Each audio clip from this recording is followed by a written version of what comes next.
what my approach has been these last few years has been to make the athlete as happy as possible.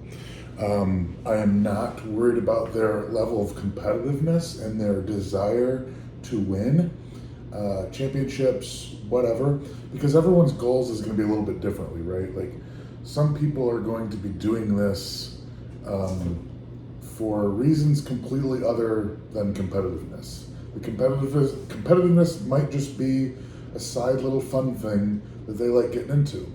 So if we want our athletes to achieve their goals and to be the best they can possibly be, then in my opinion, what they need is to be encouraged and pushed towards themselves more. The more they can become themselves, the more they will execute the goals that they want, right? The more that they are happy and content and enjoying the process, the more they're going to eat that shit up. Now, you can suppress someone's desire to grow if you are giving them the wrong things to think about, if you are trying to push a goal that might be yours and not theirs.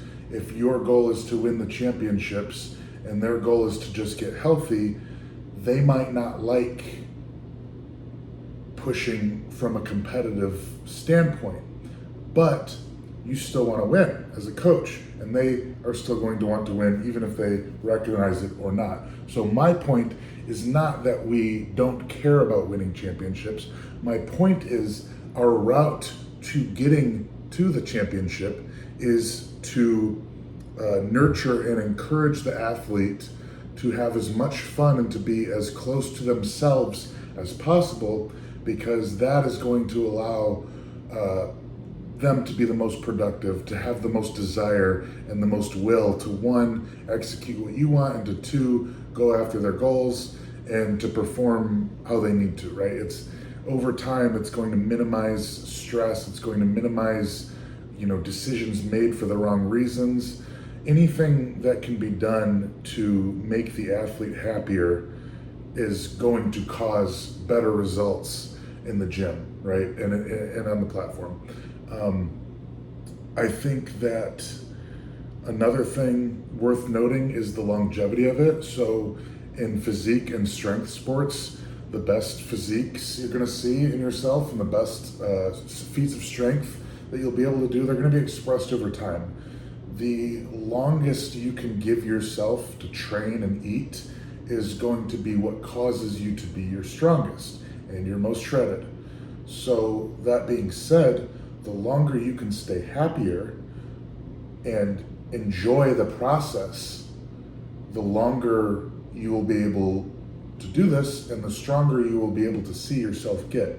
Now, one thing I think I should touch on is that, for an example, someone who wants to be a world beater, who truly wants those world championships and the competitiveness is what's driving them, fine. They will be like that on their own. Chances are they have a hard time shutting that shit off, and it can become negative and counterproductive. So I think, and from what I've seen both in myself and my other very competitive athletes, is the same note of keeping them happy will allow them to thrive on the competitive side. They'll just like it more. They'll get after it more, right? So there's no sense in hammering them negatively and playing these mind games, that might get them down, or, over stressing the competition part. Like, really, you need to allow the athlete to stress that part as much as they're willing, and you just do your job as a coach. Keep them happy, keep them healthy, and then trust that those things will cause the athlete to come up to where they want to be. Now, there's going to be some things in sports that are not fun, and they fucking suck in the moment. So I'm not talking about short-term, shallow, feel-good happiness right now in the moment, every single moment. I'm talking about wholesome shit that the athlete can be very proud of and in the long run will make them happy and fulfilled.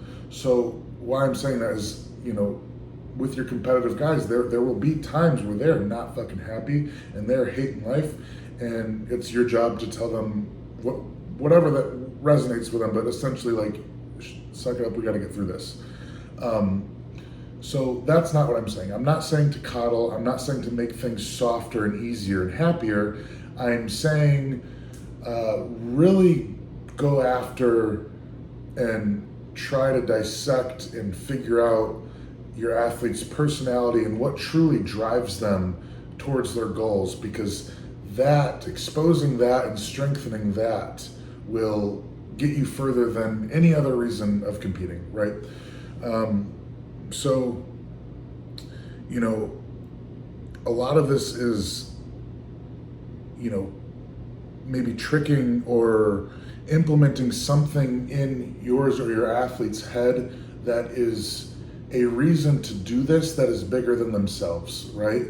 And those things is what causes people to absolutely blow past and exceed limits, is doing something because it's greater than themselves, and they're adding to something that's a much greater cause than themselves.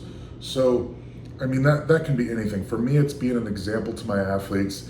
It's kind of a second chance at the negative athletic side that I went through coming up, and now it's a chance to kind of reprimand and heal from a lot of those negative things. And I just think that if sports performance and potential is what we're trying to reach and push, then we also need to find the pinnacle of your own self, your character, because that is what is going to cause you to make decisions. It's what's going to drive you. And at the end of the day, the sports, they're great. We love winning. We love getting the fuck after it. But if we don't get anything out of this to carry on later, when sports are done, then we fucked up and we wasted our time. So I do encourage you as coaches and athletes and peers of the sports, really try to get something out of this that is bigger than the sport itself. All right, I think that's it. That was a little heavy. Thanks for watching.